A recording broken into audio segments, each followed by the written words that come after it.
Before we begin, let's take a few moments to put our hands together to worship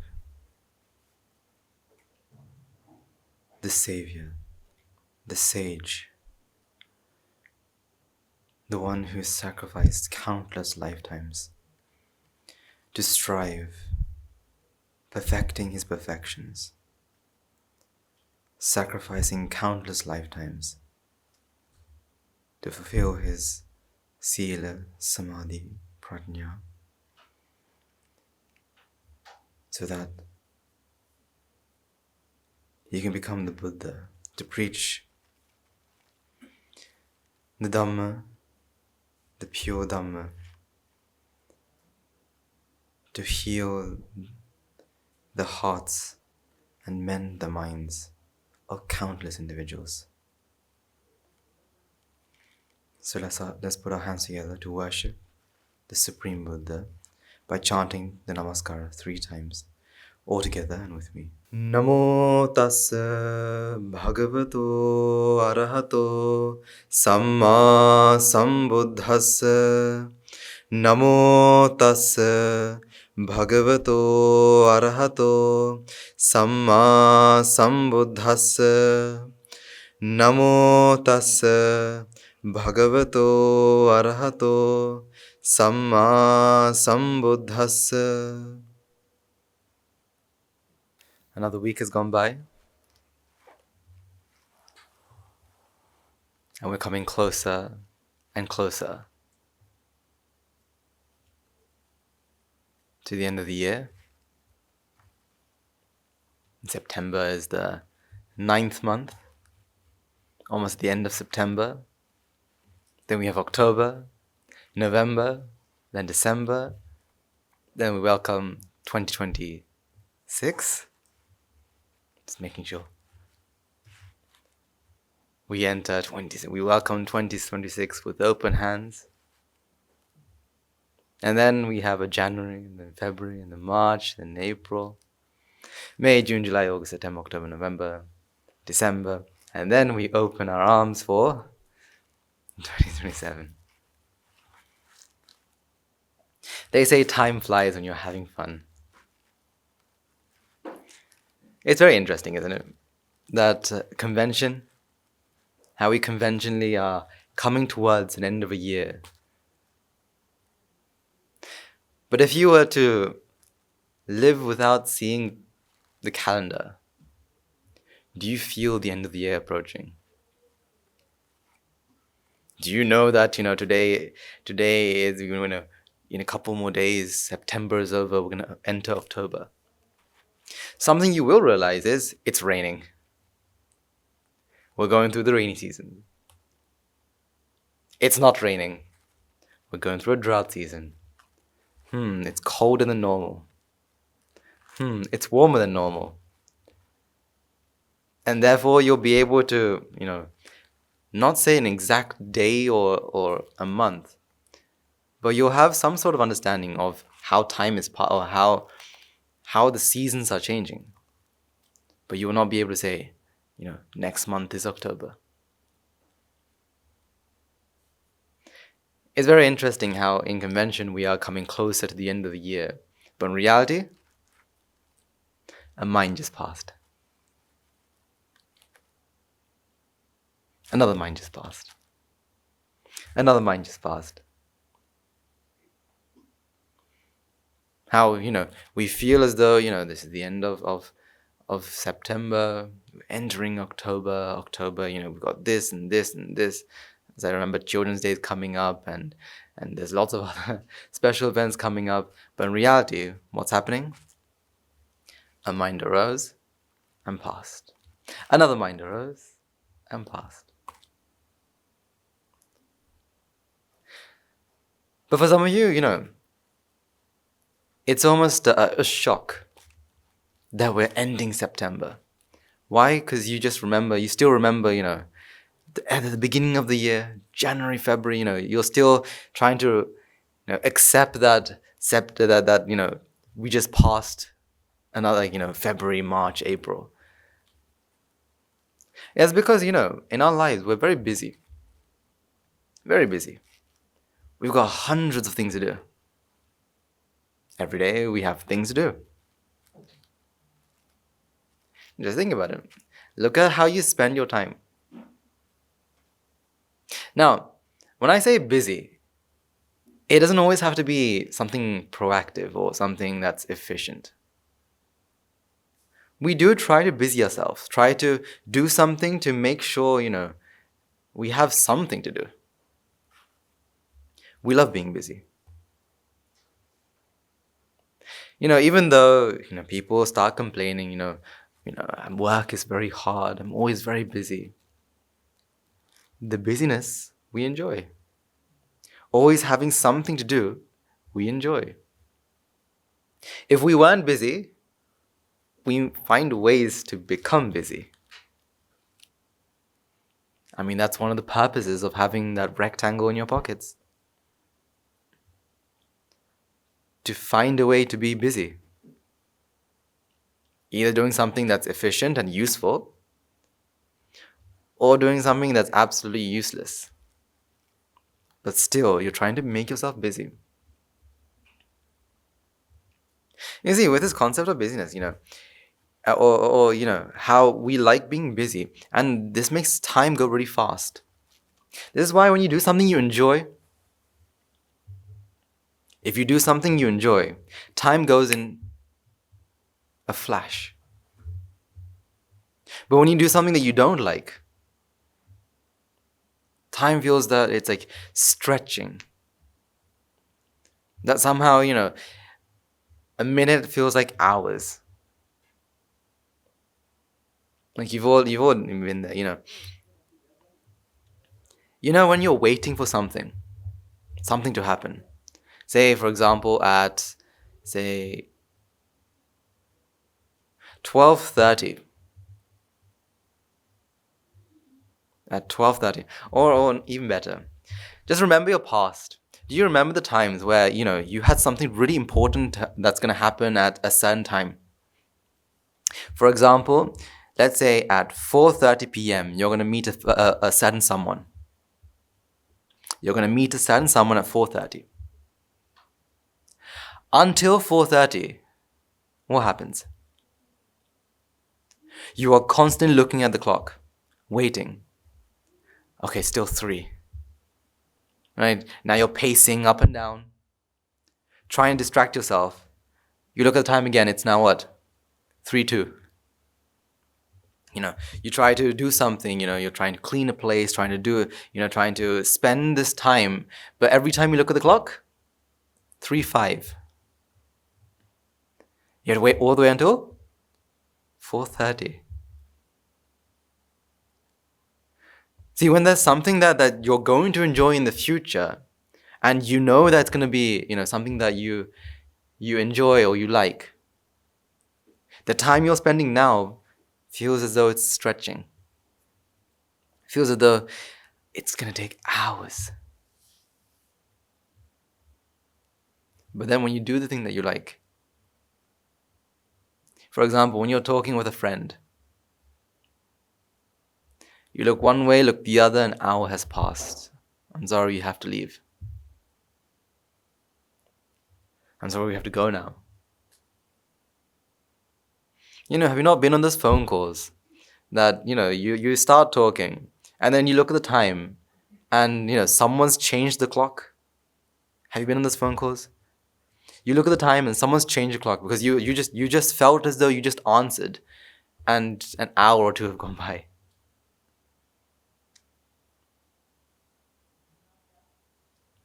Why is that? Why do we feel that, time feels that it's going faster one time and then slower the other? Because in reality, we know that a mind is a mind. And that all our minds are working the same way. Like, I think we talked about this before. If you are smarter, does it mean your mind goes faster? If you are, you're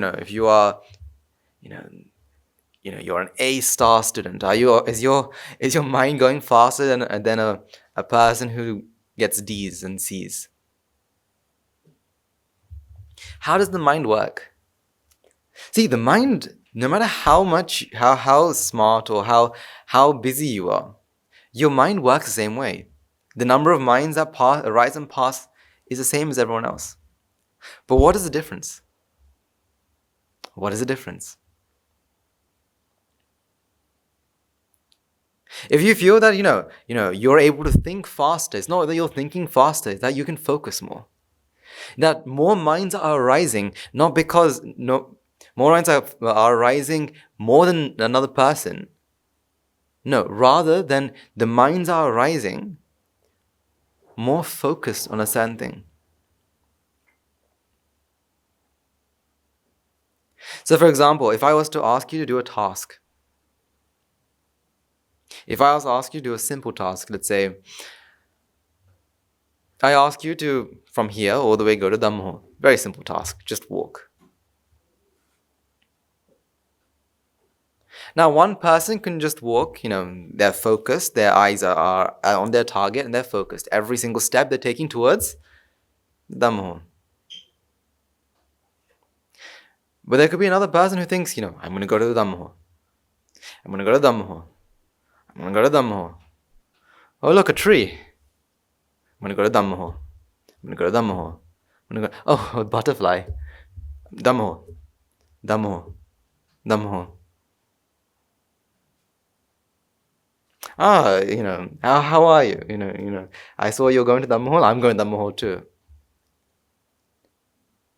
So instead of going from A to B, as simply in a straight line, it's tree, butterfly, friend, you forgot the water bottle, but you remembered you had your water, and then finally you go to B. Task is the same, A to B, simple. Difference? The focus. More minds are spent with person 1. Less minds are spent with person 1. More minds are spent with person 2. So how would you describe the person? You say person 1 is very focused, very smart, doesn't waste time. Person 2? He or she spend their time. They can't, you can't really give them responsibility because, they're not focused enough. They've got other things to do. They're very slow. They don't like it.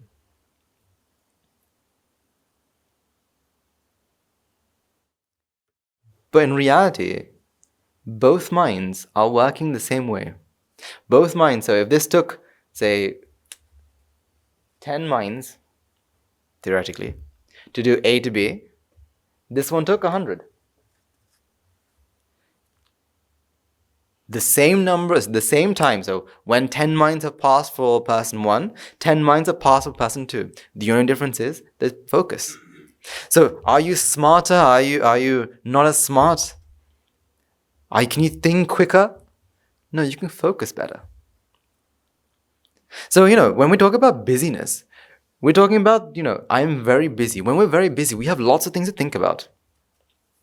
For example, let's say you have 5 businesses. 5 businesses. You have now lots of things to think about. When you have lots of things to think about, you're now using all your minds, or majority of the minds, to do what? To think about how you're going to improve your businesses, or, I've got this loss, why am I losing here? How am I going to improve this? How am I going to do that? You have lots of things to think about. Now, we like being busy. Because when we're not busy, our mind still arises. The one thing that we hate doing is being bored. We hate being bored. That's why if you were left in a room with a pen, within 5 minutes, what's going to happen? You'll pick the pen up. If there's no paper, you'll write on your hand. If not, you'll be throwing the pen up and down. Now, you've probably seen it, in classrooms. When people, are bored, what do? They'll do something. Because we hate boredom. And it doesn't always have to be something that gives them pleasure. Just something to get rid of boredom. Because I don't like being bored. I think we talked about this before as well. But it's very interesting. There's an experiment done where a person will be left in a room and all there is a button. Right? Before they send the person to the room, they show this button and say, when you press this, you will get a small electric shock. And, they allow them to press it before entering the room. Ow. So they know pressing the button hurts. When they're left in the room with just this button, what do you think majority of the people did? What do you think majority of the people did? They don't like being bored. So what do? Ow. It hurts. 5 minutes later, ow. It hurts. 3 minutes later, ow, hurts. And then, ow, ow, ow, ow. Because what's worse than physical pain? What is worse than physical pain? Mental. What's worse than physical pain? Mental pain. You can. There's a limit to what your body can bear in physical pain. Technically, when we feel pain, that's not the maximum we can bear. I mean, you've seen it, right? You know how, you've probably seen people when they go and say they go to the gym, they're lifting up, hundreds of kilograms. Their body is screaming in pain, but they bear it. Or how people, they'll cram themselves into, say for example, they'll cram their feet into small shoes, or they'll cram themselves into I don't know. Have you ever had the experience of putting, on really skinny jeans? And how your feet get crushed? Yet you bear the pain. So to what limit can your body bear pain? Until it faints. That is its limit. But worse than physical pain is mental pain. Honestly, we can probably stand arbitrary, and if we gave pain an arbitrary value, maybe 500 units of pain, physical pain. But when it comes to mental pain, no more than 10. We succumb to mental pain than physical. Because we can't stand it. So for example, boredom is what? A mental pain. So you'll do whatever you can to get out of it. And talking about buttons, if there was a button that says do not press, do not touch,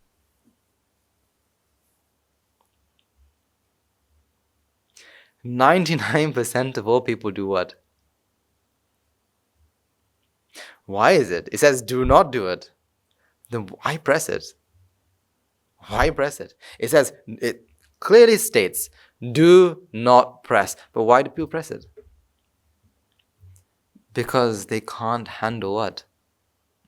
Mental pain. Because when they say do not press, the first question is what? When a button says do not press, what's the first question that comes to your head? Why? What happens if I press it? Will something happen? Will something not happen? Giving rise to what in the mind? Vexation. And it rises up high and high and high and high, and then it comes to the point where you can no longer bear the mental pain, the mental vexation.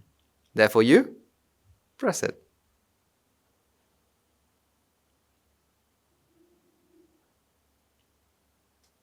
Therefore you press it. Not because you want to press it. No, because you can't bear the mental pain, the mental vexation. You can't bear it one bit. The moment it appears, you think, I have to press it. Because that's the only way you think will relieve what? This mental suffering, this mental, this itch inside. The only way I can relieve this itch is by itching, by pressing this button. So we like making ourselves busy. That's why, we like taking upon lots and lots of things to make sure that, I have lots of things to do. That's why, we enjoy, even though we see things to be a burden. For example, having a child is a burden, but we enjoy it. Because why? Your mind is now busy. Now you think about, did the person eat? Did the person sleep? Did the person do this? Did the person do that? And now you're busying the mind because the mind doesn't like being bored. Because boredom is what? A mental vexation.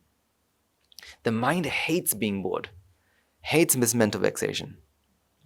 So you'll find ways to become busy. And the more busy we are, the more the mind will arise. The more the minds arise, the more focused the mind is. The more focused the mind is, the less it can feel time pass. And therefore you say what? September went by in a flash. I don't remember September.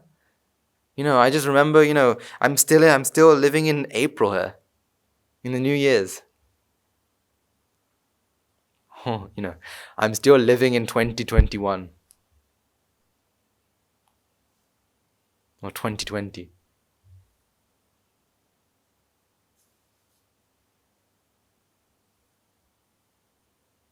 Because the more the mind arises focused on something, the less you're able to focus on how much time you think time has passed.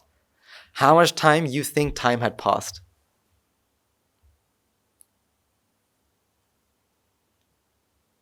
Because remember, time is what? Time is something the mind can feel. Time is something that the mind can feel. So, if you're focused on something, that's why, when you're doing something that you like, you're focused. You're focused very much on it. That's why people who draw, if they are a drawing fanatic, when they start drawing, hours can go by and they won't feel it. That's why, you could stay glued onto a sofa. You can stay glued onto a sofa, not realizing how much time has gone by. The only time you realize time has gone by is when the film ends or when the TV show or TV program ends. That's when you know, half an hour is gone, an hour and a half is gone, the film has ended. If it didn't end, if it's something that you enjoy, you would watch it for hours and hours and hours. This is why we like busying ourselves with things that we like doing.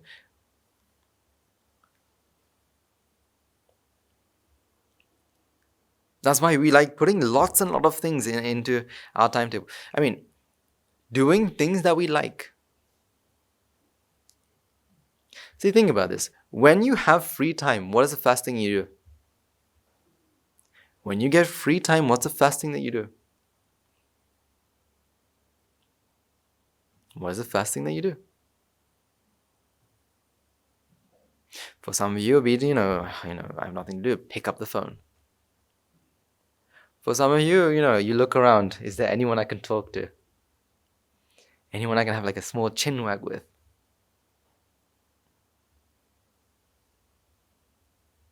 Or not, when you have free time, do you draw? Do you paint? What do you do in your free time? Just look at the books of children. Usually the back pages. What is it filled with? Free time. Why? Because whenever they feel free, what do? Turn to the back pages and doodle. Why do they doodle? See, they don't doodle because they want to doodle. They doodle because They want to busy the mind. Because the moment they stop, the moment you don't do anything that you like, now the mind will give you hell. Why do you think, right? Imagine it's a place that gives you free food, a free place to stay, right? A free bed, even free healthcare. Why do people call that a prison? When you are in prison, you get free food. You get a free place to stay. If you get sick, I think they give you free healthcare as well, as far as I know. But why do people not want to go to prison? Because when they're in prison, I can't do what? I can't do what I want. I can't leave. I can't talk to people I want to talk to. No, I'm stuck in this cell. I have to follow what they're telling me, and I don't like that. I can no longer keep my mind busy. See, what is the worst punishment they give in an ordinary jail? Solitary confinement. What does that mean? You're in a room. The only difference is it has a bed, has a toilet and everything it needs. The only problem is you're by yourself and there's no light. Oh no, no light, all by myself. How am I going to survive? Because now you have nothing to do. You're alone with your mind. I mean, technically, it's a bliss, is it not? You don't need to talk to anyone. You don't need to care what you look like, right? You can wake up one morning and fall asleep and sleep for hours. Some people can see it as a bliss, but it's not, because why? Your mind is now free. It doesn't have something to do. And when it doesn't have anything to do, it feels bored. When it feels bored, it feels this massive urge to do something but can't. Do something but can't. Vexation rises and people can go crazy. They say if you leave a person in absolute silence for about 5 minutes, they will go crazy. So, there are some rooms that people use to test certain things, right? Where the walls are covered in a certain sponge that is able to absorb all sounds. So if you're left in this room with the door closed, the lights off, they say if you leave yourself for 5 minutes, you can go crazy. You can go crazy not because of the lack of sound or the lack of sight, the lack of seeing. You go crazy because you're alone with the mind. The mind is giving a lot of vexation and cannot relieve it. You're left with your own thoughts. Because then and there, do you realize how much your mind is actually vexing? How much the mind is truly crying when you're left alone with your thoughts?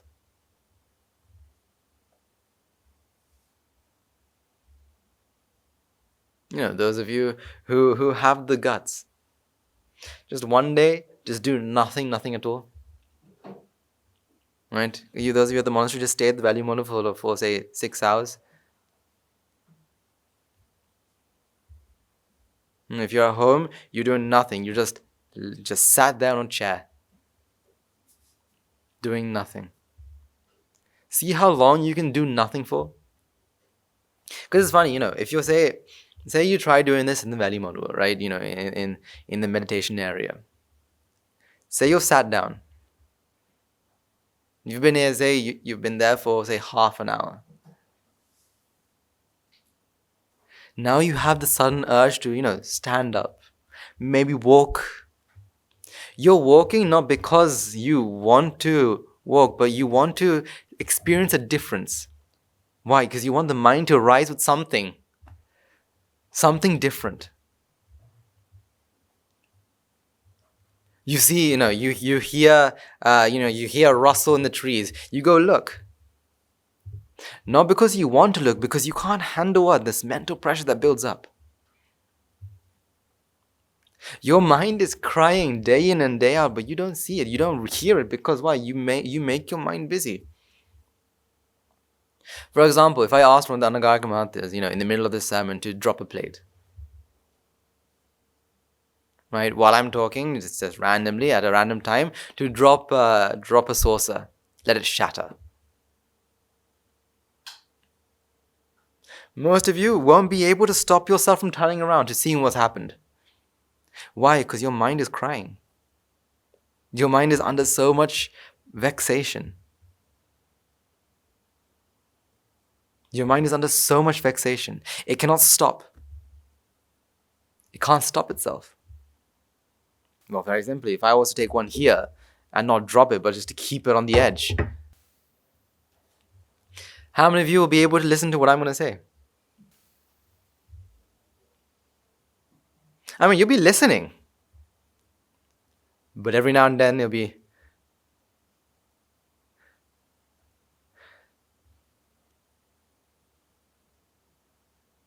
see, it's not fallen yet. But every now and then, especially when you hear, if I start to, you're now thinking, I don't want it to fall, so I'm going to have to catch it. Right? But if I didn't mind, if it wasn't, but if I was to shake the table, now what? You're thinking, will it fall? It's here. Right? Don't worry. But yeah, your mind is what? Constantly screaming. But you can't hear it scream. Because why? You're busy. You've got lots of things to do. You don't hear it scream because why? You're busy. You've got lots of things to do. After the sermon, we've got Buddha Puja, and the Buddha Puja, I have to, I'm going to say these gathas, and after gathas, I have to go, we've got Pindapata, and don't forget, today we have what? The blood donation campaign, right? I'm going to give blood. Oh, I don't like giving blood. It hurts a bit, but it's okay. And now you create this massive story. What? What for? To keep yourself what? Busy. To keep yourself what? Busy. And after that, we're going to have Guru Han's sermon. I wonder what he's going to tell in the sermon. Will he talk about this and that and this and that? Or maybe will he talk a bit more about this? Again, you're trying to busy your mind at this moment. Because why? You don't like hearing your mind scream. That's why if you were left alone in the value model all by yourself, you can't stand. You won't be able to stand it. This is why most of you don't like it.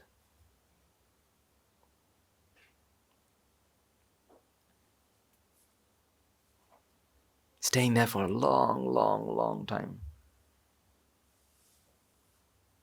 See, I challenge you.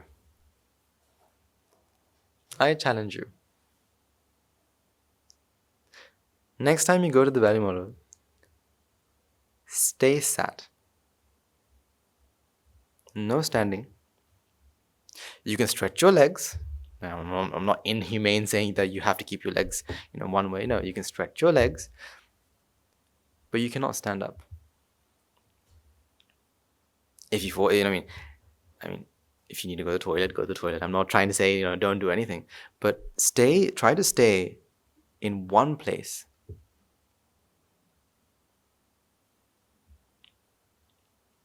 Try to stay in one place.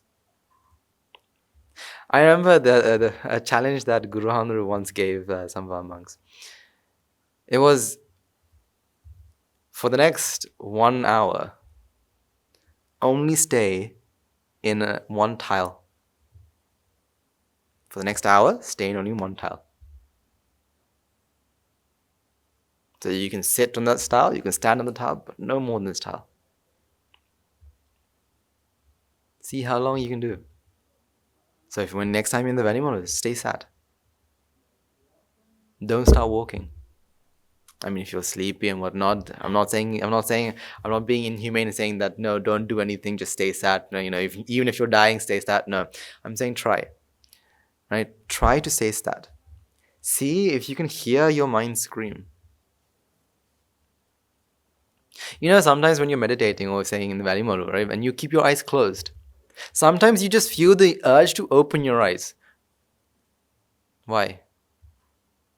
Because your mind is screaming. Let me see something. Let me see color. Let me perceive something else. Therefore, you open your eyes. This is the thing, right? We really like busying ourselves, like giving ourselves hundreds of things to do, so we cannot hear our mind scream. Can't hear our mind say, we can't do this anymore. I want to do this, I want to do that, but I can't do this.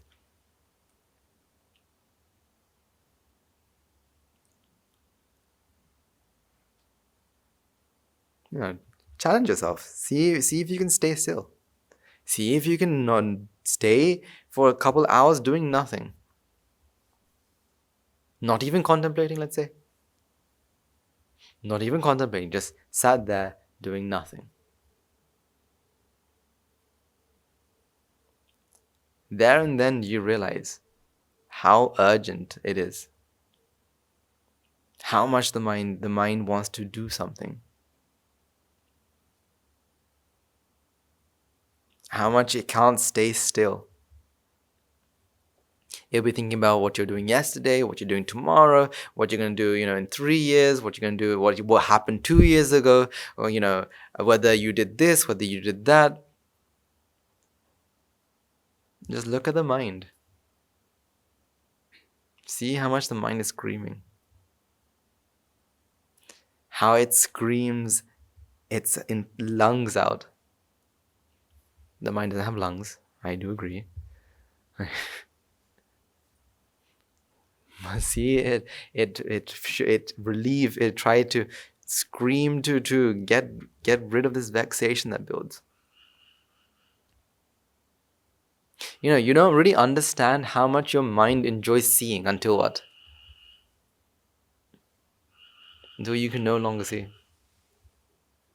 You don't realize how much your mind likes hearing until you can no longer hear.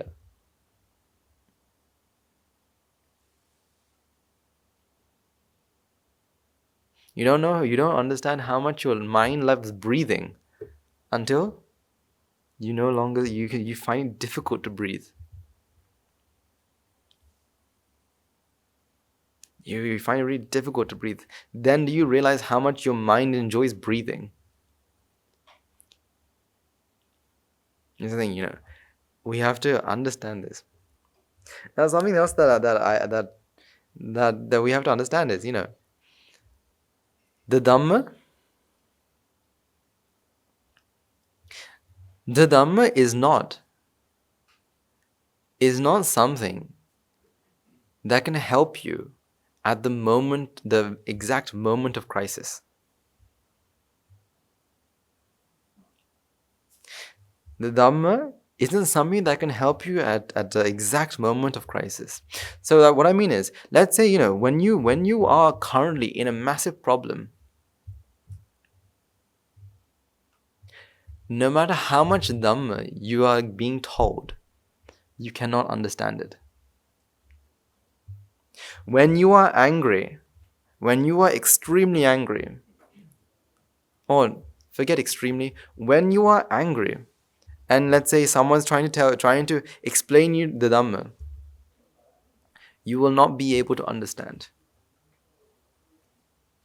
Because the Dhamma isn't something that can be used to cure instantly.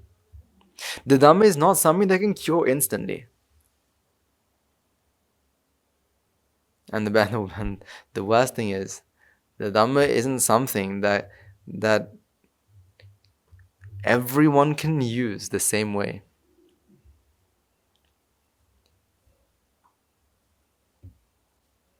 See, the Dhamma can only be used by people.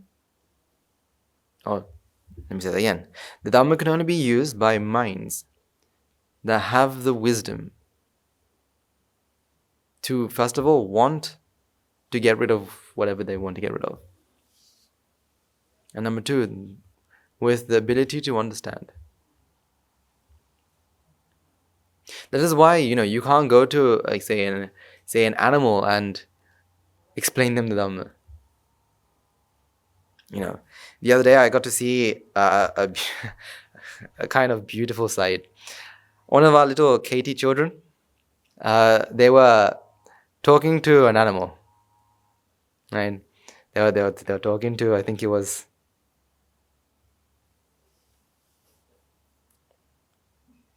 a gecko, right? The gecko had lost its tail, right? And this child thought this gecko must be very sad, and so this child was talking to this gecko, right, saying, don't worry, you know, you're only upset because you're attached to the tail. It's attachment that gives rise to vexation. It was a very funny sight to see from a distance. But it made me realize that the Dhamma is something that although we talk about minds, the Dhamma is not for every mind. Now that's actually very serious. Because when I say it's not for every mind, it's the first thing that you think of, it's not for animals. That's the first thing you think of. When I say the Dhamma is not for every mind, the first thing that comes to your mind is animals can't understand. Of course they can't understand. But even worse, not all people can understand it as well. Not all people can understand it. Only those with the determination, only those with the the need or the want to understand can understand it.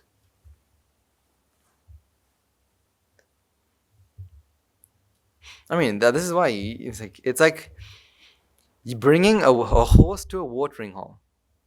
You can bring the horse to a paradise, right, filled with water. But no matter how much water there is, you can't make the horse drink. The same thing applies.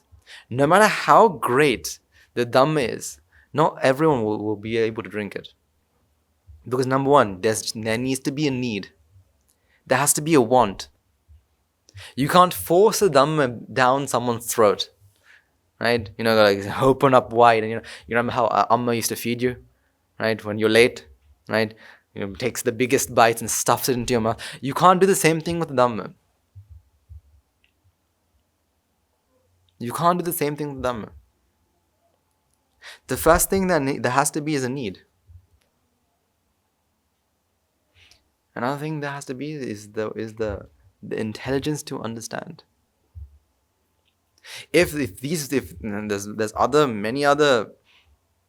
many other causes for the effect of understanding to arise, but these two I think are one of the main. No matter how much the Dhamma, how great and how pure the Dhamma is, if there is no need, if there is no want, there is no point. If there is no need, if there is no want, there is no point. Then it falls on deaf ears. And if it falls on deaf ears, what happens is it just becomes a normal thing. That's why, say, in our monastery we have, say geckos all around the monastery. There's a gecko in the Dhamma hall. This gecko every Saturday, Thursday, Wednesday, Monday, Tuesday, Wednesday, Thursday, Friday, Saturday, Sunday, 7 days a week, will be able to hear the Dhamma every single day. But never will it ever be able to understand. Because what? Not enough. It doesn't have the ability to think, as well as it has no need. The thing is, the Dhamma is not for everyone. It's for the people who need it. Just like water is not for everyone, water is for people who are thirsty. If you're not thirsty, there's no point of water.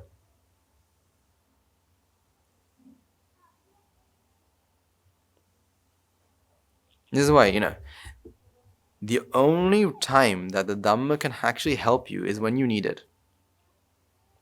That's why when you're angry, when you're sad, when you're frustrated, when you're upset, when you're scared, these are the times where the Dhamma cannot enter your mind. That's when the Dhamma that's already in your mind can come out to play. But apart from that, no new Dhamma can come in. Because when the mind is vexed, when the mind is currently going through lots of, say, vexation, the Dhamma cannot enter. Because what vexation does is creates a massive barrier.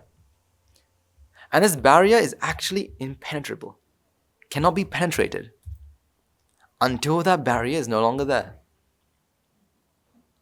This is why when you come to your teachers with problems, the first thing they do is not tell you the Dhamma. The first thing they do is what? They create the environment for the seed of Dhamma to be planted. Just imagine, right? Let's say you're really angry. You're angry that person number two never does what you want. If your teacher comes up and says, it's all because of cause and effect, what are you going to say?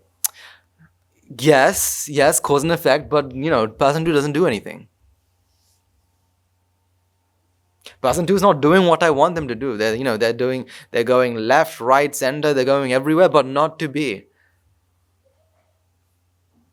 The teacher will say, well, that's just that's because the causes have come together to give rise to this effect. But no matter how much the teacher says, you're not able to accept it because the mind is what? Currently under? Instead, what the teacher will do is try to get rid of that. First of all, saying, don't worry. Let's try to find a way to help person 2 understand, or they'll find a way to get rid of this wall. Once the wall is down, now the teacher can attack with all the artillery he or she has. Because vexation is what builds a wall.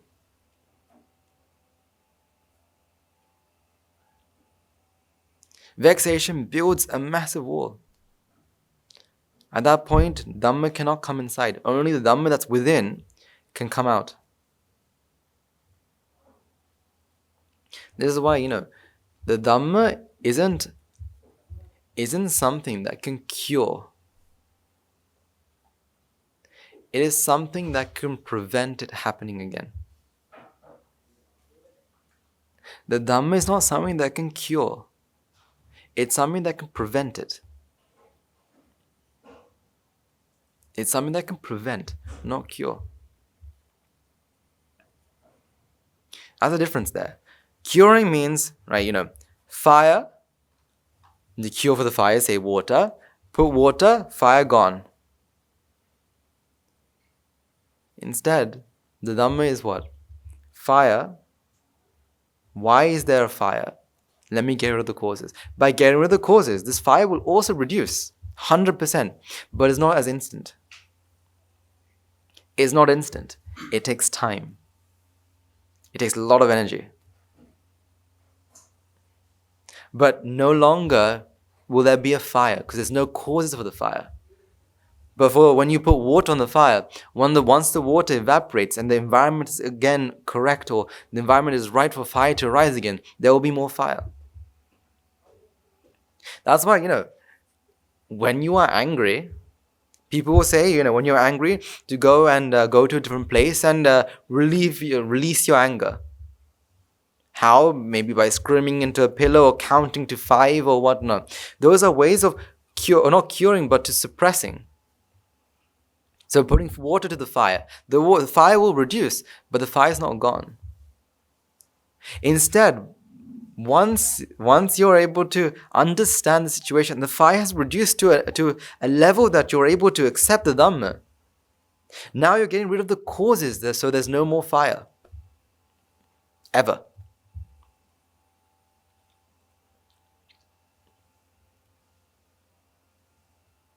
This is why, it's very important for us to understand that what we're doing now is getting rid of the causes for the future. Future meaning not the future, but for the changing the conditions for the minds to arise without vexation.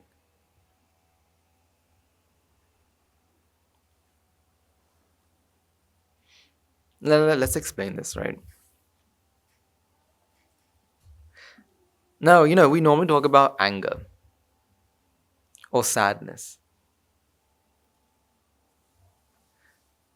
But there are other emotions that we all feel, and are all based on what? Based on a fallacy. And only once you understand this fallacy, do these feelings go. So let's take another feeling.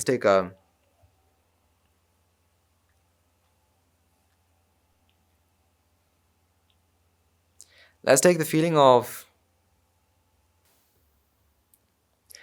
humans are very advanced people, or very advanced beings. But yet, we are able to be controlled by what? By fear. By fear.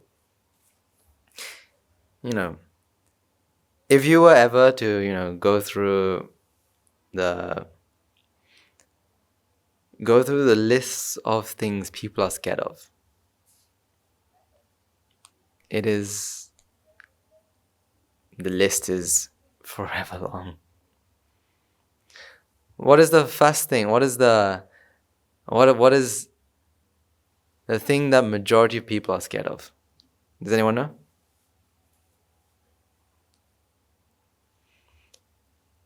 Yes. They say, the first thing that everyone is scared of is death. But because everyone is scared of it, we have normalized it and said it's okay. Everyone's scared of death, so put that to the side. It's okay. But majority of people, what are they scared of?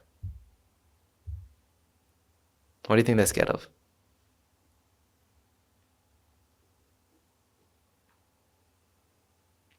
I'll give you a clue.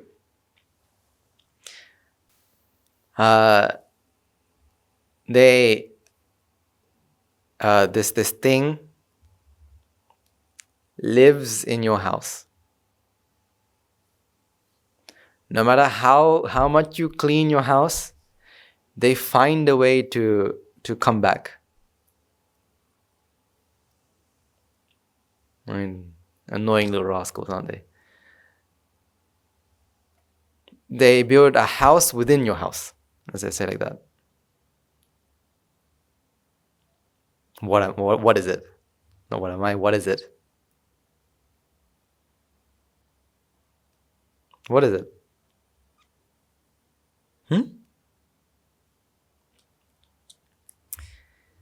The thing that many people are scared of is arachnophobia, right? Or scared of spiders. Many people are scared of spiders, right? To the extent that there are like, I remember I had lots of friends as well as sisters who are extremely scared of what? Spiders. If there was ever a spider, the first thing you hear is, "Tati, there's a spider in my room." And poor dad would have to come with a cup and a piece of paper to try to catch this innocent spider to set them free. But fear is something that is able to change anyone. We have the fear of spiders, fear of the dark, fear of fires, fear of electricity. I remember that I've met a person who's scared of batteries, because they think that if I was to touch the two ends of the battery, I will get electric shock. And I remember, we didn't take him seriously, right? Because, who's scared of batteries? Because they're going to get shocked because they're in. So we would say, hold this end of the battery, right? And then reluctantly, with lots of ways, we finally found that to touch one end. And it was, we would try to make them touch the other, right? But no matter how hard we try, right? Bribery, right? Force. This person would not. Why? Because they have this intense fear that if I was to touch the two ends of the battery, I will get electric shocked. I mean, he's scared of electricity in general, right? In general. So even if you saw, you know how sometimes, especially in Sri Lanka, sometimes when you plug something in, there's like sometimes sparks. He's absolutely terrified of that, right? If the thing sparks, he's no longer in the room, right? He'll just jump and get out because he's scared. Now, let's define what fear actually is. Whether you're scared of spiders or bugs or the dark or electricity or fire or anything. Where does the fear come from? Where does fear come from? Fear comes from a very simple place. The same place that every problem comes from. From what? From what? Where does all problems start? Let me rephrase that. Where do all mental problems start? The mind, yes. But where does ego start? It always starts with our best friend, ignorance. Ignorance is the cause of fear. Ignorance is the cause of fear, and I'll show you why. So if we go through the process, the defilement process, right? The mind process, we'll put aside. But if we go through the defilement process, what do we have? We've got ignorance, and then attachment, and then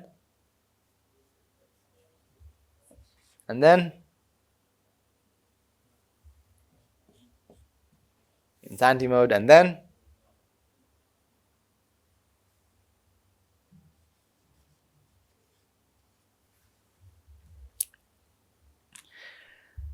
very simply, in a very, very, very basic manner.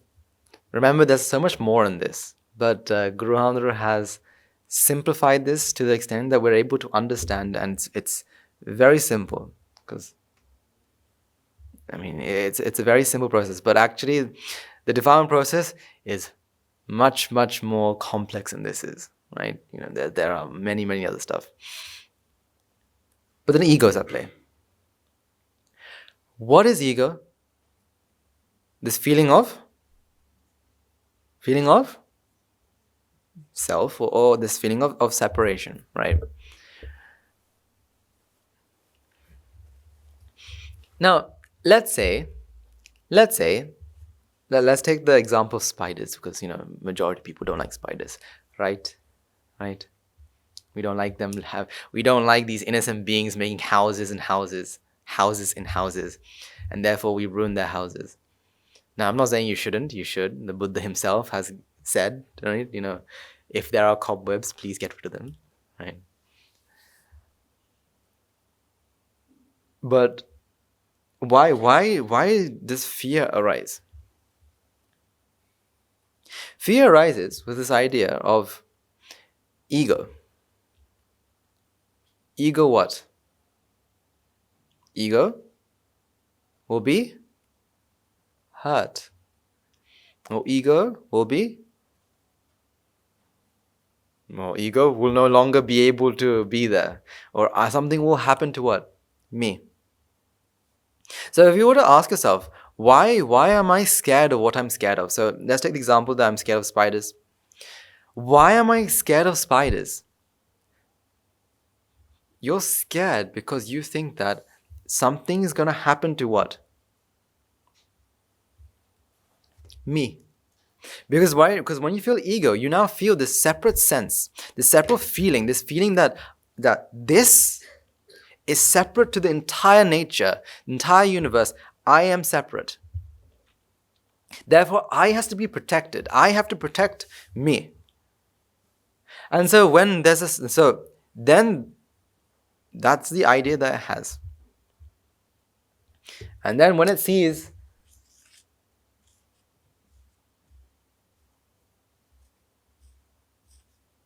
Incy spider, right? When it sees Incy spider with 8 legs, spiders have 8 legs, yes it does, 8 legs, the first thing is, your mind, before it was ever experienced a spider, the mind was totally fine. Was it? Before it saw the spider, the mind was okay, right? Right? Right? No. When was the mind okay? The mind was never okay. The moment we have ignorance, the mind is never okay. Because why? There's always another problem. Even before the spider was there, there's always a fear. Ego always gives rise to fear. Fear of what? Fear of losing. Because the mind arises, the mind will pass. And when it passes, ego is no longer felt. When the ego is no longer felt, the mind goes chaos. But because this happens at trillion times a second, it's so trivial, so small, it's just, suppressed. But there was always a problem with ego. But then, you were in your room one day, right? You turn around and you see this big Wincy spider, right? Big Wincy spider. Just hanging there on a wall. And normally that comes as a surprise. If you don't know what a spider is and you see a spider for the first time, it comes as a surprise.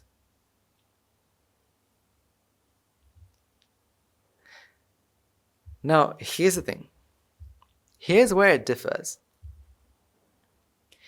If you think spider will harm who? Me. What happens? This is no good. Get rid. Or let's say something worse happened. What? Little Miss Muffet sat on her tuffet, eating her curd away. Down came a spider that sat down beside her and frightened Miss Muffet away. Say you're doing something, a spider lands on you, right? An innocent spider lands on you. You turn and you immediately see this thing on you. Immediately you feel what? Something's going to happen to me. And that immediate reaction gives you this immense vexation that I'm not going to be here anymore. I'm going to die, or something's going to happen to me. And that gives rise to this feeling of fear. Once it gives rise to this feeling of fear, now you do whatever you can to get rid of this. Because we don't like the feeling of fear. We don't like this feeling that something's going to happen. This feeling of uncertainty. We don't like feeling uncertain. Therefore we say get rid.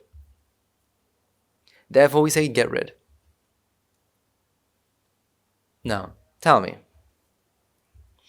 Does the spider know that it's landing on you? It's saying, okay.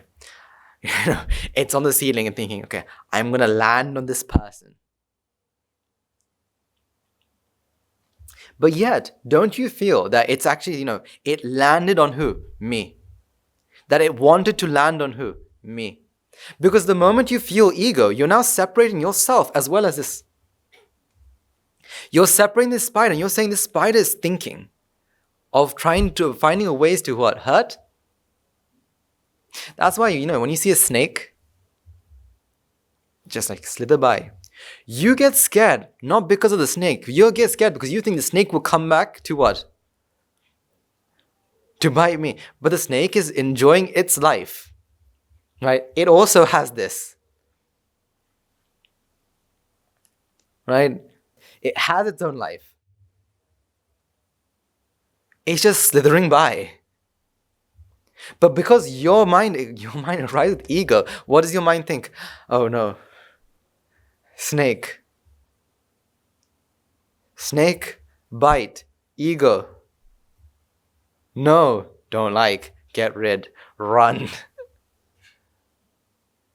Or get a stick and push or disturb.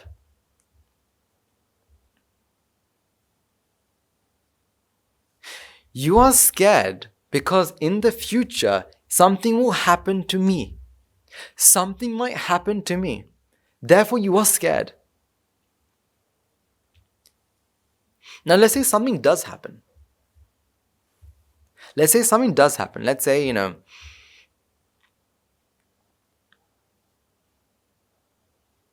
let's take the example that, let's say one day, you plug something in and you got shocked. Not very common in other countries, but in Sri Lanka, it's very common. You plug something in and there's a leak somewhere and you get shocked. The moment you get shocked, immediately you feel what? Say a snake bites you. What is your immediate thought? The very next thought, when you see the snake bite you, what's the next thought?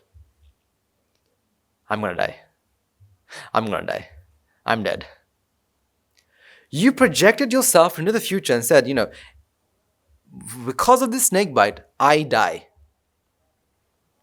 Most snakes are actually harmless. They bite because they're scared of what's going to happen, and so they bite, but they're not venomous at all. Or their venom is not too dangerous for a human. Not extremely venomous, but yeah, you project yourself and say, I am going to die now. I'm going to die now. Fear that something's going to happen to me. Technically, when a snake bites, what's the worst thing you should do is the worst thing, the last thing you should do is what? The last thing you should do is get scared and run. Why is that? The moment you start being scared and you start running, right? Running to the nearest whoever, screaming and shouting, I got bit by a snake, right? And the thing is, when you say you get bit by a snake, you always think about the worst snake that could be bitten. You don't say, I got bitten by I don't know my snakes too well. I got bitten by a garden snake. No, you say, I got bitten by a cobra. I got bitten by a Russell viper. You always think about the worst thing because you actually think that, I'm going to die. And so you start running. When you start running, what happens is your heart starts pumping. And whatever venom was injected into you, if there was, starts running wild through your body. And you are causing your own death.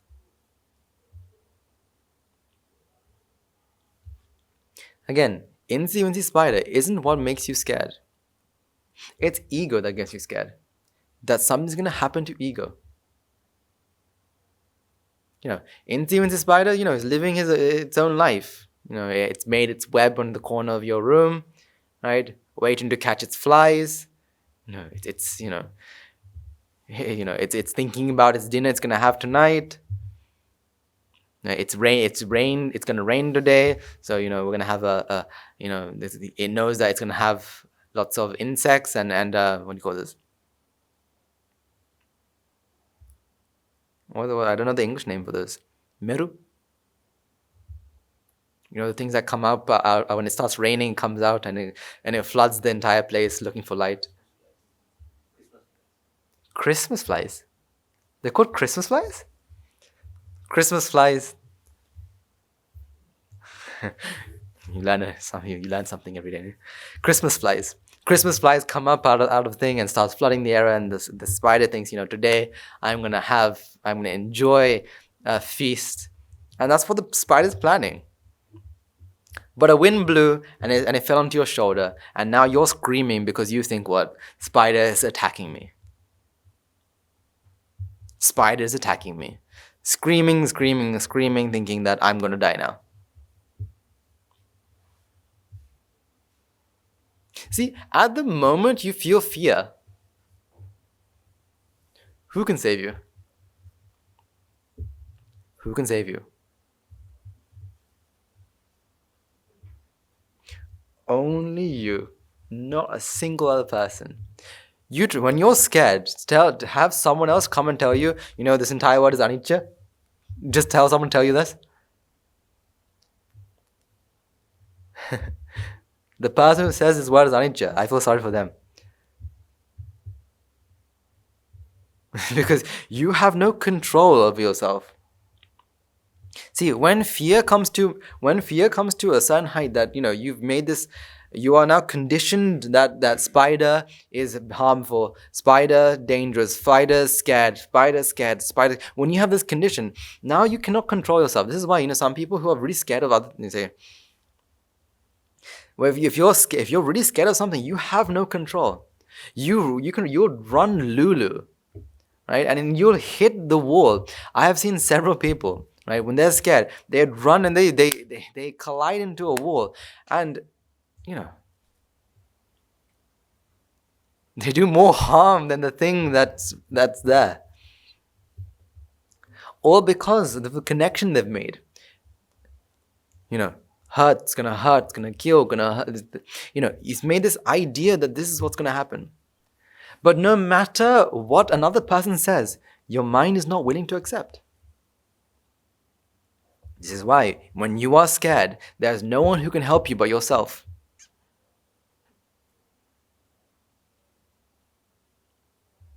There's no one that can help you but yourself.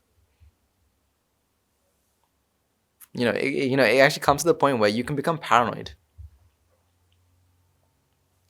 I remember, there's a fact that in a normal lifetime, a person will swallow, if I remember, 4 spiders in their lifetime when they're sleeping.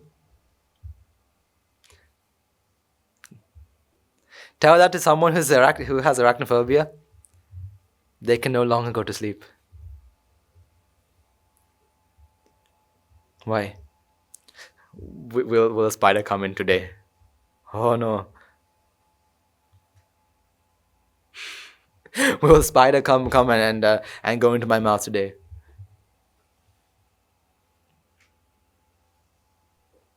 No, you won't be able to go to sleep. Now every time you'll wake up and check spider in my mouth. No, and then go back to sleep. All because you made this connection. This is gonna hurt this. This.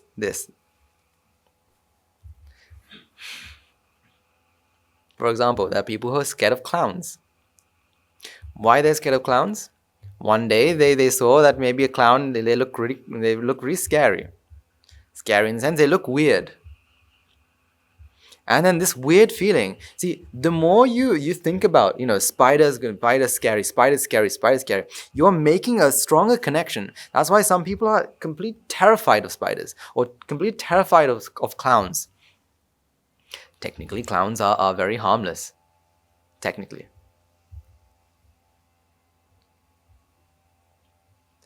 But yeah, you make this connection, this strong connection that this is equal to this.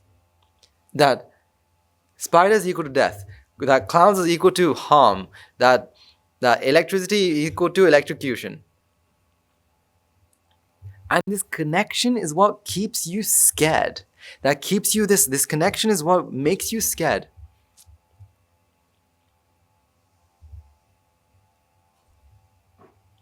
So how to get rid of fear? How to get rid of fear? The only way you can get rid of fear is by understanding that this is not harmful, that this isn't going to attack. That's why if people with phobia, they can get over their phobia. The way they do that is they call it systematic desensitization, which means, right, they'll say, what are you scared of? Spiders. Okay, I want you to be calm. Now I want you to think of a spider. Right? When the moment you think of a spider, you think, I don't like spiders. Like, calm. Okay, now I'm going to show you a leg of a spider. Huh? And then again, calm down. Okay, it's okay. Go to your happy place. Go to your happy place. Happy place. They say, I'm going to show you a picture of a spider. Okay, calm down. Okay. Happy place. Happy place. Happy place. Now, I have a spider. You can look at the spider. Okay, happy place. Happy place. Happy place. Now, touch spider. Happy face. Happy place. Happy place. Happy place. And then, have spider. What they're trying to do is what? Show you that spider is harmless. Spider is not going to attack ego. And you know, that's one way. Then the other way they can do it, which is I think it's called flooding, which they take spider and they throw onto you and go spider. And then when the spider lands and starts crawling over you, you're screaming. But then eventually you start to understand that spider hasn't done anything yet. Spider hasn't killed me yet. Spider is harmless. However, that's not getting rid of the roots. Because why? Now spider is okay. Or this spider, Incy Wincy spider is okay. But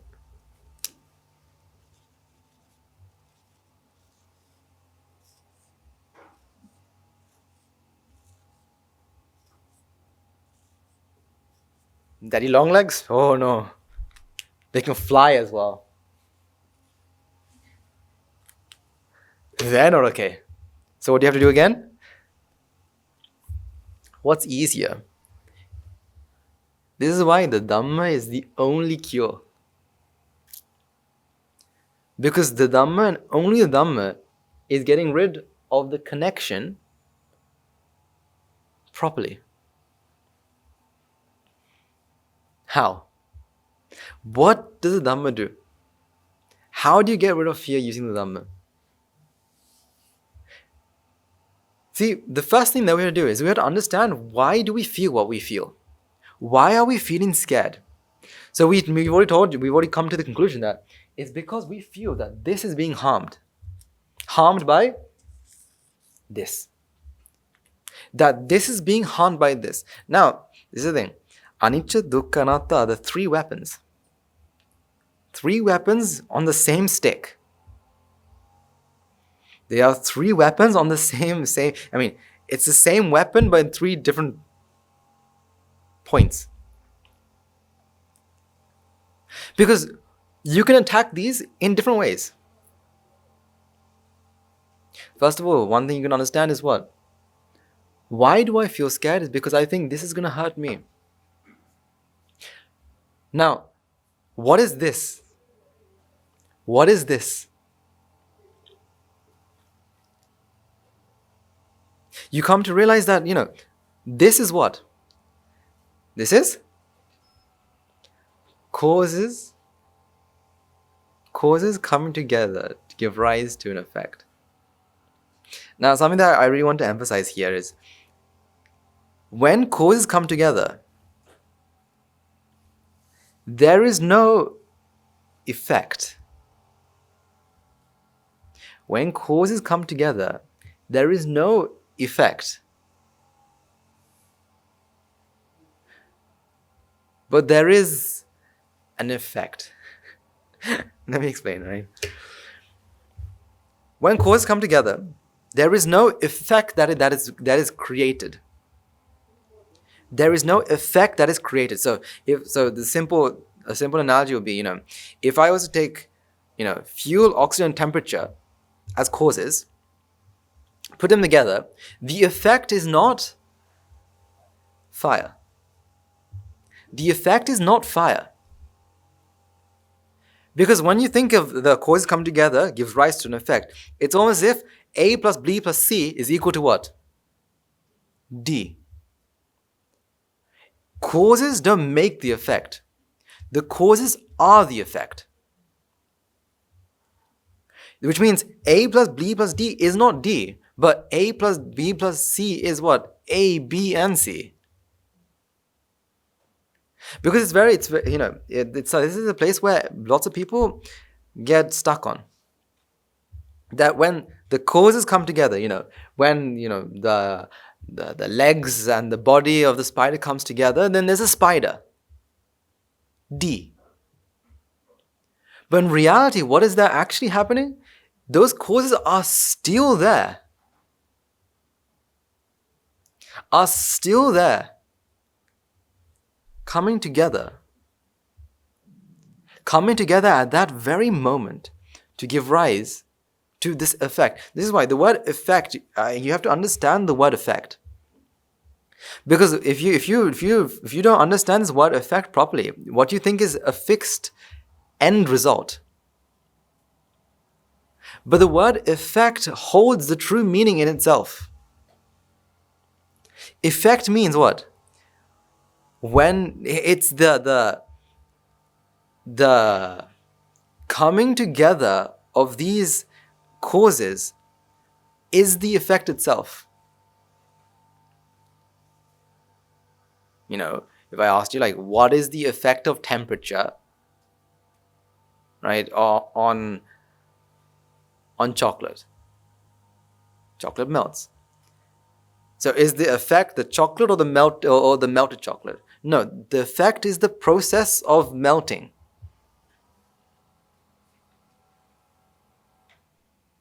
Because heat will affect the chocolate by melting it. So it's not the end result. It's not a result. Cause and effect doesn't mean causes and results. It means causes and causes together.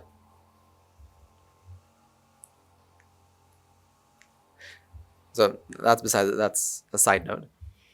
So this spider, what we're going to do is we're going to understand what the spider truly is. The spider is what? An effect. Effect of causes. See, once you understand this is cause and effect, automatically you understand what? If you understand that this is cause and effect, what else do you understand? In this process, that this is a process. See, it doesn't matter where you put anicca.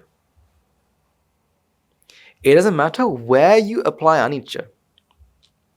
Because if you apply anicca properly, where does it attack?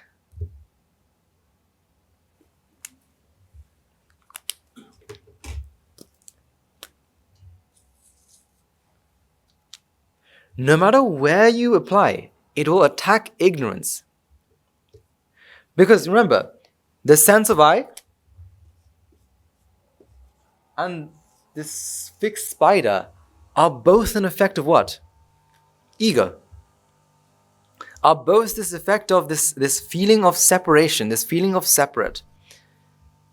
So by applying to either this or that, if you apply it properly, you are doing the same thing. You are attacking what?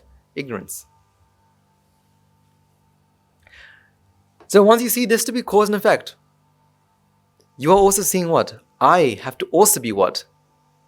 Cause and effect. And therefore you are attacking what? Ignorance here. But remember, right? The moment of fear, at the moment of fear, no matter how hard you try to think about this, it will not work. When you are terrified, you try thinking about this, it will not work. Why will it not work? Because now your mind doesn't have the environment for the Dhamma to take root. It can no longer. So all you can do, because see, if you were to think that spider will hurt me, right? Now if there's a spider here, right next to you, no matter how hard you try to think, spider won't hurt me, spider won't hurt me, spider won't hurt me, what are you thinking? Spider, me, not hurt. Spider, me, not hurt. That there is a spider, there's a me, and the spider will not hurt me, will it? And now you're questioning it. So no matter how hard, no matter if you were to chant, so for example, like let's say there's a spider, right? You're trying to contemplate, you're scared of spiders, right? On top of your bed, there's a spider, right? So what you do is you're sat there, lying there, and you're thinking, okay, I'm now going to contemplate. Spider won't hurt me. Spider won't hurt me. Spider won't hurt me. Spider won't hurt me. Spider won't hurt me. Spider won't hurt me. But no matter how much you think that, what are you thinking? There's a fixed spider there. There's a fixed me there. Spider won't hurt me. Or would it? Spider won't hurt me. Or would it? Because no matter how hard you try to think about it, if you have this idea, spider is going to hurt me, you can't get rid of it. Instead, all you can do is, at that moment,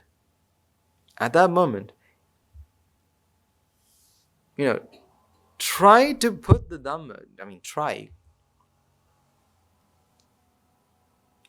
Trying is better than nothing. Something is better than nothing. So try to put Dhamma, or at least, try to understand that that the spider is just a manifestation. See, the only time you can actually contemplate on this is before. Because if you are able to contemplate that the spider is a manifestation, then and there, when you see a spider, you're able to see as what now? A manifestation. And then you're able to remove yourself from what? The fear. Because you're not scared of manifestations. You're not scared of effects. What are you scared of? The fixed, Incy, Wincy spider. That's what I'm scared of. I'm not scared of effects. I'm not scared of manifestations. Yes, sir?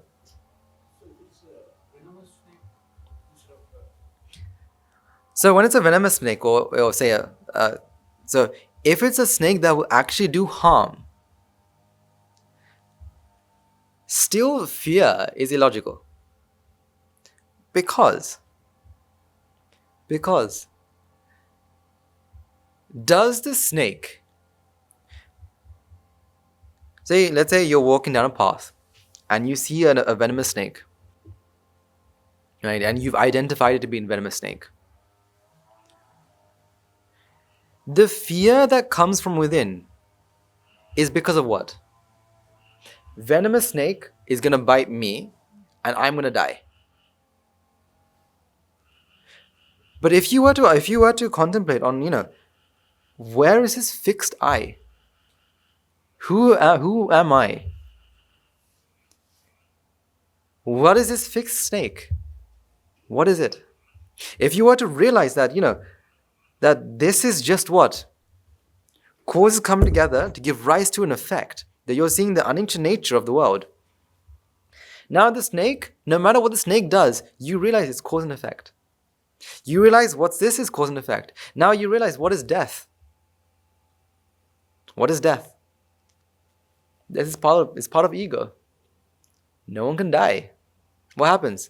The mind arises, the mind passes. That's all that happens. Well, technically you're dying every moment. We're not scared. Technically we're dying at every moment. Why? The mind arises, the mind passes. When the mind passes, where are you? When the mind passes away, where are you? Dead. But the mind arises again and you think, I'm back. We're dying at every moment, but when you see a snake, you think that, I'm going to die for real. I'm going to die for real. But in reality, what is death? The causes no longer coming together to give rise to the effect. Now, that doesn't mean that when you see a venomous snake to come near it and pet it and say, good snake. No, you have the knowledge to know that, that this is venomous, therefore can do harm, but not fear. You see the snake and you think this can do harm, so you walk around it. Not because you're scared, because you understand knowledge-wise that this has venom that if agitated can bite, but I have something to do. I have something to do here. I'm trying to attain Nibbana here. So I need to protect this body for that. Or, say you're an Arahant. You'll still walk around. Not because you're scared, because you realize that, I'm going to now preach a sermon. In this sermon, someone could understand Dhamma. Therefore, I will walk around. Not because you're scared, but because you understand that this is venomous. If you think about it, no animal actually wants to hurt you. No animal actually wants to hurt you. Not even a mosquito wants to hurt you. Let's say you don't have blood. Let's say this board has blood. Would the mosquito come and bite you or the board? Let's say you don't have blood. This board has blood. Would the mosquito bite you or bite the board? So does the mosquito want to hurt you? But yeah, you think, there's so many mosquitoes here trying to hurt me, trying to take my blood. Why is my blood too sweet is my blood sweet? I used to think that. I remember, when we come to Sri Lanka on the holiday, right? I'll be covered in mosquitoes, and the excuse I give to my cousins will be, that's because my blood is very sweet. Mosquitoes like sweet blood. Now, the mosquito doesn't want to bite you, doesn't want to take your blood, doesn't want to take what? Blood. Because why? It's for its own sustenance. But yeah, eagle thinks what? Mosquito is coming to bite me. That's why, you'll find it very difficult to sleep if there's a mosquito where. Because why? You are intense, you know what's going to happen next.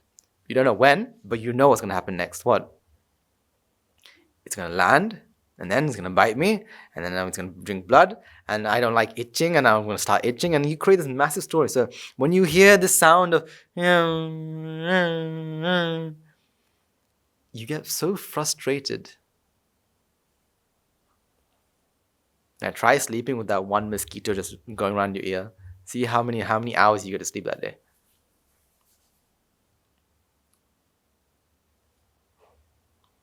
Why? Because you're scared of what? What's going to happen?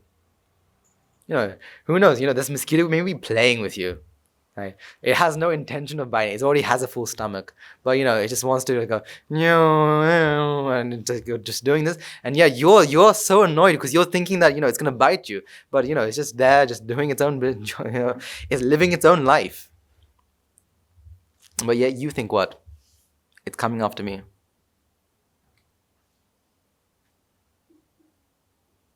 Think about this, right? The bigger the animal, the more scared we get. The bigger the animal, the more scared we get. Is that right or wrong? The bigger the animal, the more scared we get. Most of the time, that's right. Most of the time, that's right. Because the bigger the animal, what's the next thing that we get? This animal can hurt me. For example, are you scared of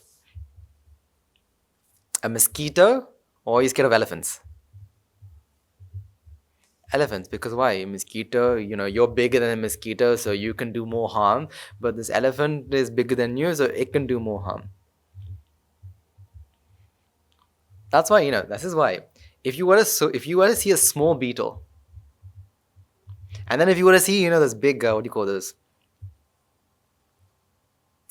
Those big ones, really big ones. What are they called? The one with the horn. What is it called? Rhino beetle, I think. Small beetle and a big beetle. Which one scares you more?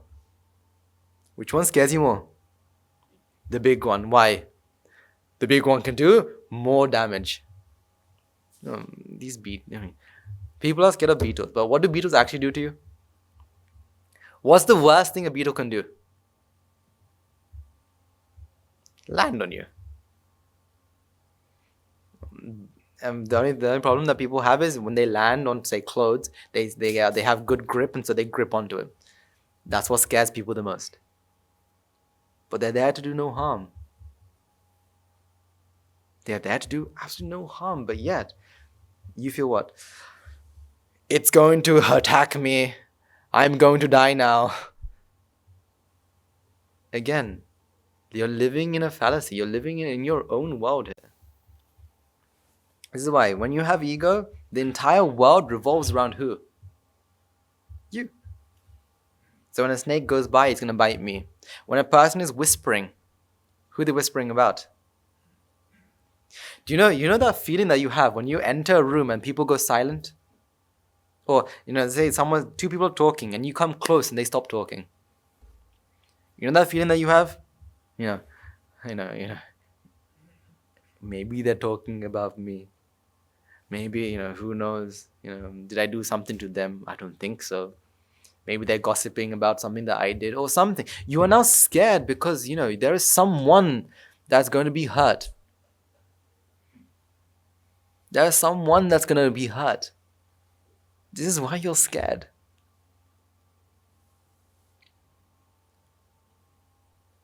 This is why the Dhamma is the only way you can get rid of fear. 100%.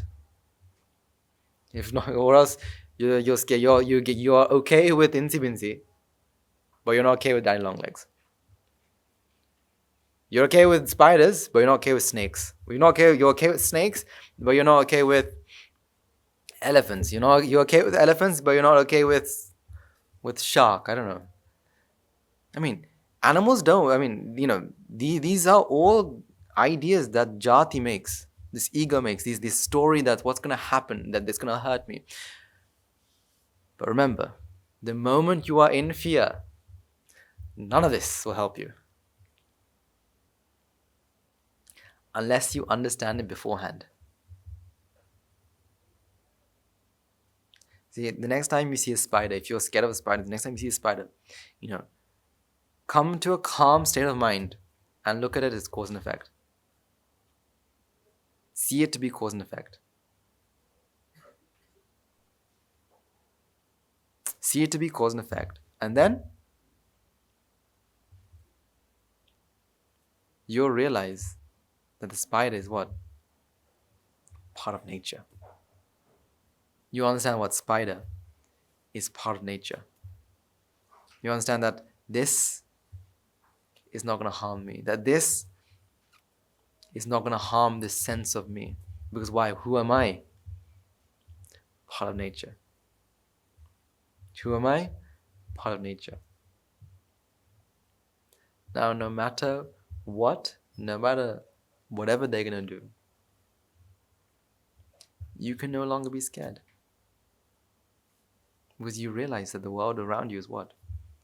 Cause and effect. That you realize that everything is what? Part of what?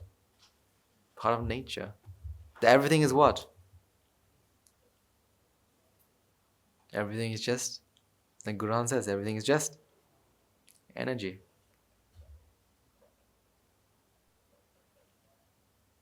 Everything is just energy.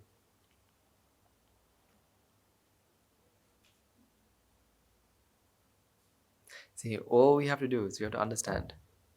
There's nothing you have to do. You don't need to, if you're scared of spiders, doesn't mean you have to go and touch a spider. Doesn't mean you have to go and, handle an anaconda to get rid of your fear of anacondas. No, all you do is understand. But you can only understand if you're willing. If you're scared of spiders, and if you don't want to get rid of the fear, what can Dhamma do? What can Dhamma do? This is why, you have to be someone who's able to listen to their teachers. If your teacher says, jump, you jump.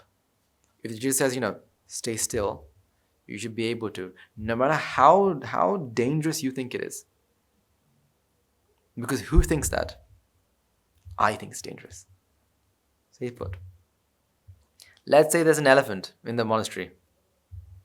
Will we have an elephant? Who knows? I don't think so. But let's say we do have an elephant rampages into the monastery. If your teacher says, stay put, what should you do? Even though you think the elephant's going to come and, take its trunk and throw you, 3 kilometers away, right? You should what? Stay put. See if you can do that. See if you can do that. You're scared of spiders, right? And the teacher says, stay here. And you see a spider dangle. See if you can stay there.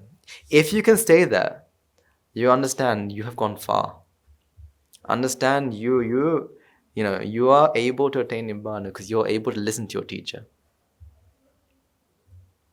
Because you're giving 100% trust to the Buddha and the Mahasangha. You're trusting them 100% because you have faith that the Dhamma will heal. So if an elephant does come and your teacher says, stay there, don't move. See if you can stay there fearlessly. Oh, you have fear, that's okay. But you're listening to your teacher. The teacher says, don't move. Okay. You see this elephant running closer and closer to you. But your teacher says, don't move. See if you can do it. Let your teacher challenge you. Don't let your teacher babyfy you. Go like, oh, don't worry, it's okay. Don't let them babyfy you. Let them challenge you. Because only if you're challenged are you able to win. You can't be spoon-fed. Let them challenge you. If you're, so if there's an elephant, you should be able to stay put. The elephant is, a couple meters away. It looks really angry. Stay put. Because only then can the teacher show you the true Dhamma. Because you're willing to listen.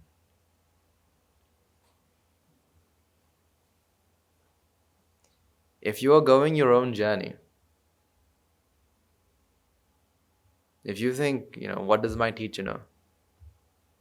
Elephant's coming, it's going to come and trample over me. I'm going to die. When teacher says, stay put, this teacher's crazy, I'm going to run away. You have your own agenda. Then on your agenda, Nibbana is not there. If you have another agenda, that means on your agenda, Nibbana is not there. If you think that, my teacher doesn't know, then go to a teacher that you think does. That's the thing, something that you have to realize is that your teachers, they want the best for you. Your teachers want the best for you. So, if you were to one day say, this teacher, if you can't understand your teacher, then your teacher won't be upset if you say, I don't think this is working and I want to go to another person, because you need to attain Nibbana. So if you can't follow a teacher, then it's okay. Then you change. Because if the teacher is a good teacher, the teacher wants the best for you. If you don't think the teacher is the best, then change. But understand, if you change your teacher, you have a different agenda. And Nibbana is a bit too far. Because you're not able to accept what Vipaka has given you. Because Nibbana is what? The accepting of Vipaka. Whatever Vipaka is there, I accept. Okay. But if you think your teacher is not good enough, then change. That's okay. Your teacher would like it. Because why? They want the best for you. That's the thing, To attain Nibbana is not just the Dhamma. Nibbana is not just the Dhamma. Dhamma is just, a small, minute thing in this path. That's why, the Buddha could have said, Ananda, this entire sasana depends on the Dhamma. He could have said that. But he didn't. He said what? My entire SaaS depends on noble association, Kalyana Mitras. Kalyana Mitra is not just people. It's not just a place. It's an environment. That's what Kalyana Mitra is. So you can, live your entire life, trying to understand the Dhamma, but understand that that Dhamma is just a minute fraction of it.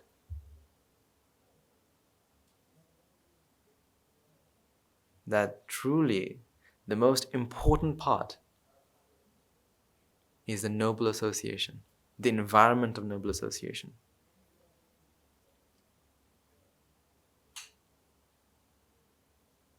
This thing, this is why your teachers are very important. That's why having a teacher is very important. To show you, to help you understand, and to challenge you.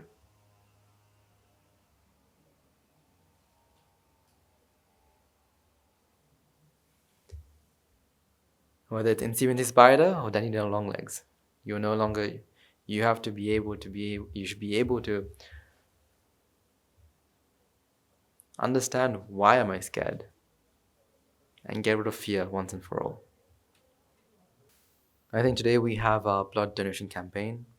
Those of you who are eligible to give blood, do give blood to help society as well as, the blood of people who sacrifice their lives for the benefit of all sentient beings is one of the most valuable blood there is. I mean, while you're giving blood, what are you hoping for? May this blood, right, whoever it's transfused in, may this person get this blood and attain Nibbana. That's why that's why the things that you do here, right? The things that you do here, this blood donation. The reason that there are many reasons why we do these things. One reason is because, in society, the number of the demand for blood is increasing, but the actual supply of blood is low. That's one reason. But the main reason is not that. The main reason is the blessings that run through your blood and through the Shakin blood, the blood of Kalyana Mitras. So if you're eligible, please do give blood. It's a very meritorious deed, saving a life, maybe. But for that you have to be able to fill in you have to be eligible to give blood, right? So there are factors that you have to fulfill. So if you can do, these try to do as many meritorious deeds as possible, because merits and Dhamma are the two things that you can only expect from our monastery. Dhamma which includes the noble association. That's the only two things our monastery provides. The environment for these two things, environment and Dhamma, Vinay Kusala. So do take the maximum of it. Blood donations, then we have, Dakineyos, we have all these massive events. We've got Katna coming up soon.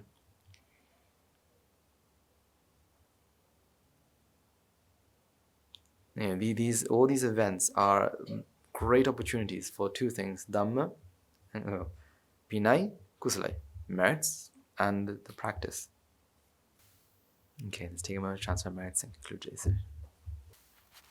Let's take a moment to transfer all the merits we required by making offerings to the infinite virtues of the Noble Triple Gem, chanting Pith, listening Dharma, and engaging in various meritorious deeds today. So first and foremost, let's remind ourselves how incredibly fortunate we are to be in receipt of Buddhist teachings.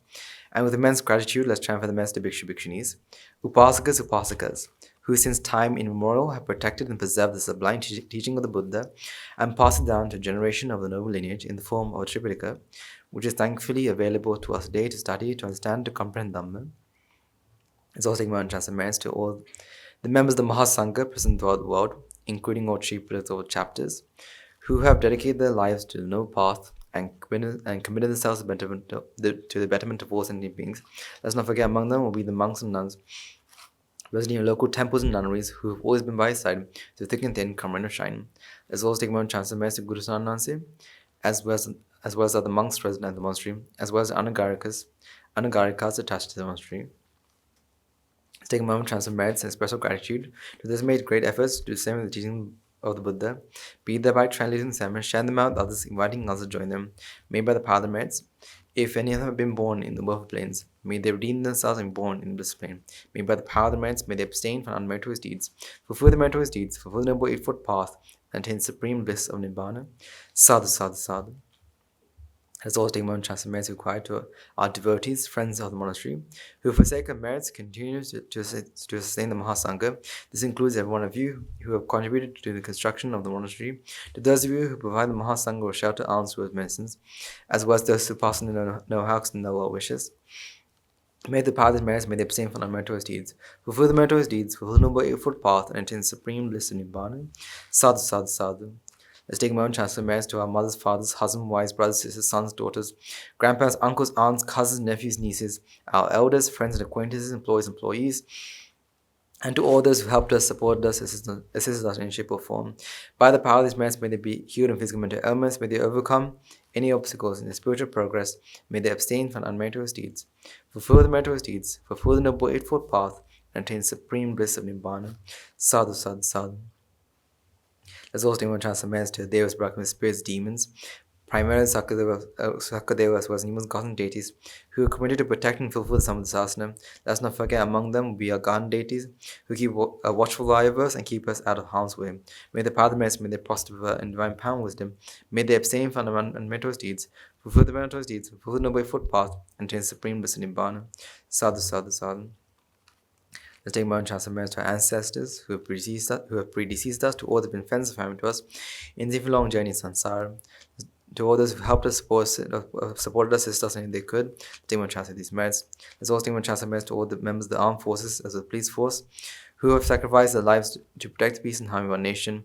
May all those lost life in war, be the friend or foe, rejoice in the merits of Christ today. There's also demon transformers to all these lost lives in natural calamities such as tsunamis, earthquakes, and pandemics, reminding ourselves among them we those who have been friends and family to us in the long journey samsara. May the power of the merits, if any of them be born in the willful planes, may they redeem themselves and be born in the blissed plane. May by the power of the merits, may they abstain from the meritorious deeds, fulfill the meritorious deeds, fulfill the noble eightfold path, and attain supreme bliss of Nibbana. Sadhu, sadhu, sadhu. And finally, let's all resolve, make the power and blessing of all the merits quiet through the day. We've been witnessing the event of many hundreds of thousands of Arhat Nivasis on this blessed land. And finally, may the power of all the merits quiet through the day. You and I and everyone who made this program a success become an Arhat Nivasi or Arhat Nivasi in this very life, in the Gautama Supreme Buddha itself. Sadhu, sadhu, sadhu. May the blessings of Noble Shupachen be with you all. The members of the Mahasangha will now transfer their blessings to you. Raga ginnen midetva, Dvesha ginnen midetva, Moha ginnen midetva, Nibbana parama sukhayin, Sukhita taravetva, Nibbana parama sukhayin, Sukhita taravetva, Mamada siyalu loka, siyalu satvayo, Nibbana parama sukhayin, Sukhita taravetva, Nibbana parama sukhayin, Sukhita taravetva, Nibbana parama sukhayin, Sukhita taravetva. Raga gini niveva, Dveshagini niveva Mohagini niveva Nivan sapa labeva Nivan sapa labeva Nivan sapa labeva තුන්වන්ගේ සුවිසියනන්ත මහා ගුණ බලෙන් සියලු ලෝක සිය සත්‍යයෝම නිබ්බාන පරම සුඛයෙන් සුවදායක